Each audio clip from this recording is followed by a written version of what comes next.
আসসালামু আলাইকুম রহমতুল্লাহি বারাকাতু। আশা করি সবাই ভালো আছেন। তো আজকে আপনাদের যে বিষয়টা নিয়ে বলবো সেটা হলো আপনার ইউরোপের একটি দেশ সার্বিয়া। তো সার্বিয়া অনেকে আপনারা ইউজ করেন একটি থার্ড কান্ট্রি হিসেবে, যাতে ওই দেশে আইসা তারপর যাতে আপনি ইটালি, ফ্রান্স বা জার্মানি অন্য কোনো দেশে যাইতে পারেন। তো আমি আজকে ওই দেশ নিয়ে কথা বলবো, এই কারণে ওই দেশের যে ভিসার বর্তমান পরিস্থিতি আছে এইসব বিষয় নিয়ে কথা বলবো। তো আপনারা সবাই জানেন বর্তমানে সবচেয়ে বেশি ব্যবহার করা হয় সার্বিয়া এবং বসনিয়া। তো আজকে আমি বসনিয়ার কথা বলবো না, যদি আপনারা কমেন্টে জানান যে বসনিয়া সম্পর্কে ভিসা প্রসেসিংয়ের বিষয়ে বলার, তাহলে আমি বলবো।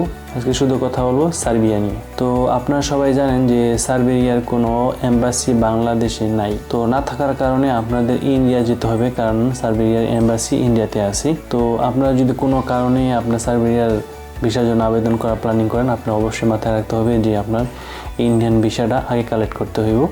আর বর্তমান অবস্থা তো জানেনই যে ইন্ডিয়ার ভিসার যে অবস্থা। তো দুইটা জিনিস মাথায় রেখেই আপনি ভিসার জন্য আগাবেন, অনেক সমস্যার সম্মুখীন হইতে হইব। তো আগের থেকে আপনি চেষ্টা করবেন যাতে ইন্ডিয়ার ভিসাটা কালেক্ট করে তারপরে সার্বিয়ার ভিসার জন্য আগান। তো সার্বিয়ার বর্তমান ভিসার প্রসেসিং কিন্তু আপনার খুবই হার্ড হয়ে গেছে। এখন কিন্তু আপনারা সবাই জানেন যে এটার পেন্ডিং করে রাখা হয়েছে। এটার পেন্ডিং হওয়ার মূল কারণ হলো আমাদের বাংলাদেশিরা যারা যখনই সার্বিয়াতে আসেন, আসার পর আপনারা আর ওই দেশে থাকেন না, এরকম সমস্যাটা কিন্তু আপনার রোমানিয়াতে হয়েছে। তো পরবর্তীতে কিন্তু রোমানিয়া বাংলাদেশের যে এম্বাসি আছে এটা কিন্তু উঠে নিয়ে গেছে। তো এটার মূল কারণ হলো আমরা যখন আসার পর 6 মাস 1 বছর থাকি, তারপর অন্য দেশে যাই, কিন্তু না, আমরা আসলে ওই দেশটার এমন ভাবে থার্ড কান্ট্রি হিসেবে ব্যবহার করি যে আসার পর 1 সপ্তাহ আমরা ওইখানে ওয়েট করি না, আমরা সাথে সাথে অন্য দেশে চলে যেতে চাই।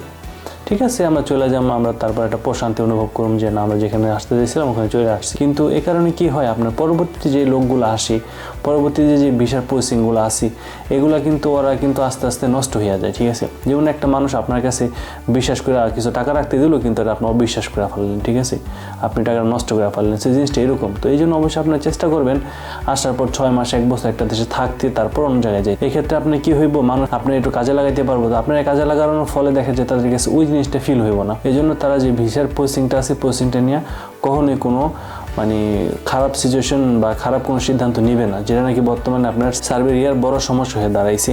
তো মানুষ আসার পরে আপনার কি অন্য দেশে চলে যায়, এই কারণে টোটালি আপনার এখন বর্তমানে পেন্ডিংয়ে রাখা হয়েছে। তো ভিসা পাওয়া যায়, বাট একবারই খুব কম হয়ে গেছে। ঠিক আছে, মনে করেন আপনার 10% ভিসা এখন পাওয়া যায় না, একদম পেন্ডিং যারা বলে একদম পেন্ডিং হয়ে গেছে। ঠিক আছে, এটার দুইটা কারণ। আপনার এই লোকাল কোম্পানি আছে যারা নাকি শুধু মানুষ এক দেশের থেকে অন্য দেশে পাচার করার কারণেই এই কোম্পানিগুলো শুরু করে কাজের জন্য মানুষ আনে, পরবর্তীতে তারা ওই লোকদের কাজ দেয় না, শুধু আপনার ওই দেশে আইনে তারপরে ছাইড়া দেয়।